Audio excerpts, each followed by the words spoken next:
আসসালামু আলাইকুম। আজকে আমি দেখাবো আপনাদের কিভাবে আপনার এই ইটের দেয়ালে কতটি ইট লাগে সেটি খুব সহজে বের করবেন।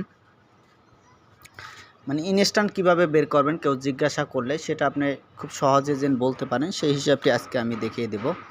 এখানে দেখতে পাচ্ছেন একটা দেয়াল আছে, দেখতে পাচ্ছেন এখানে একটা ইটের গাঁথনি করছে। এটা 10 ইঞ্চি গাঁথনি, দেখতে পাচ্ছেন এটা একটা 10 ইঞ্চি গাঁথনি আছে এবং এইটা আছে একটা 5 ইঞ্চি গাঁথনি। আমি জাস্ট এতটুকু একটা হিসাব দেব, আপনার পরবর্তীতে যত বেশি ইটের দেয়াল হবে, যত ফিট হবে তত আপনার বের করে নিতে পারবেন। এটা আমি আজকের এই ভিডিওতে দেখাবো 5 ইঞ্চি একটা এবং 10 ইঞ্চি একটা,